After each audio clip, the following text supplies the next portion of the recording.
국내에서 처음으로 강원도에서 송어 양식이 시작된 지 올해로 꼭 50년째 반세기를 맞았습니다. 지난 60년대 척박한 환경을 딛고 송어 양식에 뛰어든 강원도는 전국 송어 생산량의 절반 이상을 차지하며 주산지의 명성을 이어가고 있습니다. 송어 양식이 강원도에서 시작된 지 반세기 만에 양식장이 내륙에서 바다로 확대되고 있습니다.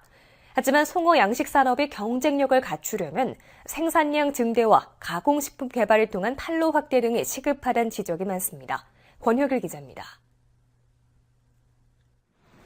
강원도 고성의 수중 가두리 양식장입니다.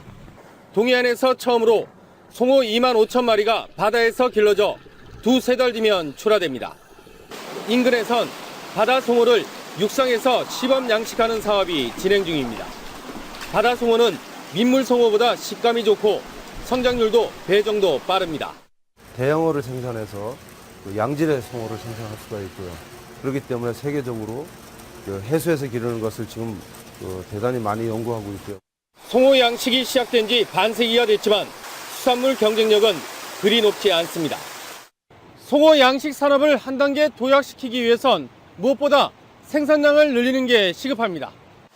훈제 등 고부가가치 식품을 만들려면 공급량이 한 해 2만 톤을 넘어야 되는데 생산량은 턱없이 부족합니다.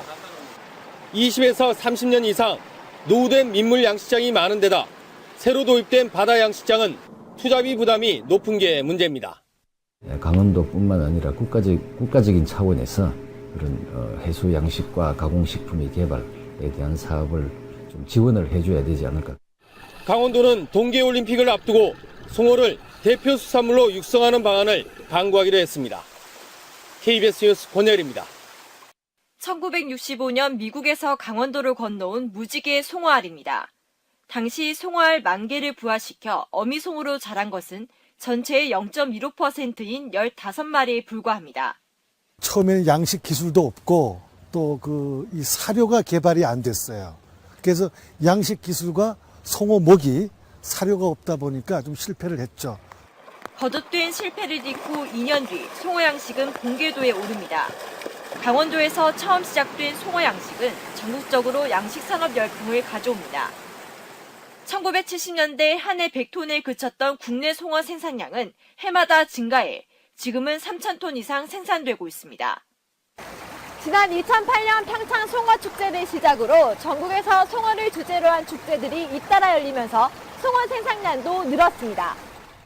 강원도 송어는 전국 생산량의 절반 이상을 차지하며 주산지의 명성을 이어가고 있습니다. 무지개 송어는 1급 청정수에서 사는 물고기라서 강원도 이미지하고 딱 맞습니다. 그래서 우리나라의 회 소비 촉진을 늘리는데 상당한 기여를 했다고 생각이 됩니다. 우리나라에서 송어 양식이 시작된 지 올해로 꼭 50년.